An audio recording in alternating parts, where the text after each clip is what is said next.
जिंदगी एक सबक है, सोचो क्या बदलोगे। शहर के सबसे आलीशान बंगले में खामोशी बसी हुई थी। वो शख्स जिसके एक इशारे पर कारोबार की मंडियां हरकत में आ जाती थीं, आज खाली कमरे के फर्श पर बैठा था।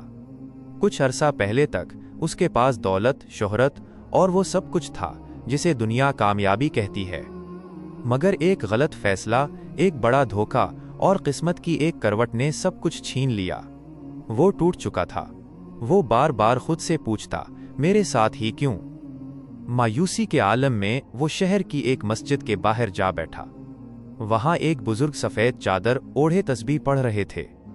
उनके चेहरे पर ऐसा सुकून था जो उसने अपनी करोड़ों की दौलत में भी कभी महसूस नहीं किया था। वो बेख्तियार बोल पड़ा, मैं खत्म हो गया हूं, मेरे पास अब कुछ नहीं बचा। बुजुर्ग ने मुस्कुरा कर कहा, बेटा, जिंदगी आजमाइश है और हर आजमाइश का तोड़ शुक्र है। तुमने वो गुना जो खो दिया, कभी वो भी गिनो जो अभी तुम्हारे पास है। ये जुमला उसके दिल में उतर गया। उसने पहली बार अपनी बाकी नेमतों पर गौर किया। उसकी सांसें सलामत थीं, सेहत कायम थी, तजर्बा उसके साथ था और दोबारा शुरू करने की हिम्मत भी मौजूद थी। वो आहिस्ता आहिस्ता अल्हम्दुलिल्लाह कहने लगा। अजीब बात यह थी कि दिल का बोझ हल्का होने लगा और मायूसी की जगह उम्मीद ने ले ली।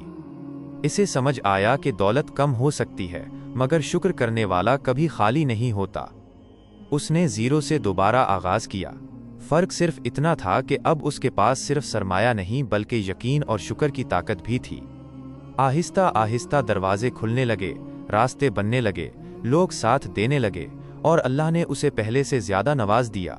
तब उसे एहसास हुआ कि असल दौलत बैंक बैलेंस नहीं बल्कि दिल का इत्मीनान है। सबक ये है कि शुक्र सिर्फ ज़ुबान से कहे जाने वाले अल्फाज नहीं बल्कि एक रवैया है। जब आप इस पर तवज्जो देते हैं जो आपके पास है तो वो बढ़ता है, और जब आप सिर्फ खोई हुई चीज़ों पर रोते रहते हैं तो आप खुद को खो देते हैं। आज रात सोने से पहले 3 नेमतें लिखें जिनके लिए आप अल्लाह के शुक्रगुजार हैं। चंद दिनों में आपकी सोच बदलती हुई महसूस होगी। अगर ये कहानी आपके दिल को लगी हो तो उसे ज़रूर शेयर करें। शायद आपका एक शेर किसी मायूस दिल को उम्मीद दे दे। कमेंट में अल्हम्दुलिल्लाह लिखें और बताएं आपकी ज़िंदगी की सबसे बड़ी नेमत क्या है।